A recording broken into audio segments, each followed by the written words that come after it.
હિંમતનગર તાલુકાના રામપુર ગામના યુવાનનું શંકાસ્પદ હાલતમાં મોત. સાબરડેરી પાસે આવેલા સમર્થ કોલેજની બાજુના ક્વાર્ટરમાંથી લાશ મળી. યુવાનના પરિવારજનોને યુવાનની પત્ની, સાસુ અને શાળાએ હત્યા કરી હોવાના કર્યા આક્ષેપો.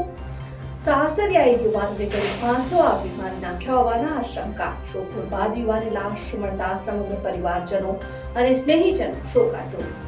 રામપુર ગામના યુવાનોનું શંકાસ્પદ મોતનો ભેદ ઉકેલાયો નથી. યુવાનની લાશને પીએમ માટે ખસેડાઈ. પોલીસ સમગ્ર મામલે તપાસ હાથ ધરી છે. જોતા રહો ભારત ટાઈમ્સ ન્યૂઝ. ઓકે ભાઈ.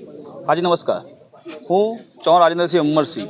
હું રામપુર ગામનો વતની છું અને આ જે અત્યારે હાલ જે અમે સિવિલમાં ઊભા છીએ ત્યાં અમારા ભાઈના મતલબ મારો ભત્રીજો જે અત્યારે હાલ મરણ પામ્યો છે, જે રામપુર ગામનો વતની છે અને એની સાસરી જવાનપુરા છે. ત્યાં કાલે બનાવમાં એવું બન્યું કે કાલે એના ઘરે શ્રીમંત હતું, તો શ્રીમંતના કારણે એ લોકો બધા ત્યાં ગયા હતા, એની વાઈફ અને આ બધા ત્યાં શ્રીમંતમાં ગયા હતા વડવાસા. અને ત્યાંથી એની પત્નીનો ફોન આવ્યો કે મને તમે અહીં લેવા માટે આવો.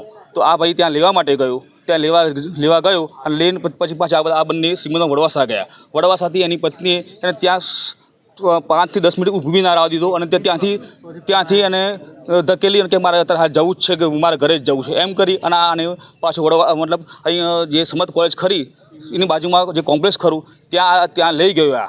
મતલબ એની પત્ની ત્યાં લઈ ગઈ, આ ભાઈને પ્રતિકને ત્યાં લઈ ગઈ અને આને ત્યાંની સાસુ, એની વડસાસુ, એનો સાળો, આ બધા 3 થી 4 જણા ત્યાં હતા બધા અને ભેગા થઈ અને આનું મને એવું લાગે છે કે 100% મર્ડર જ કર્યું છે. બરાબર છે, અને આ 100% મર્ડર જ છે.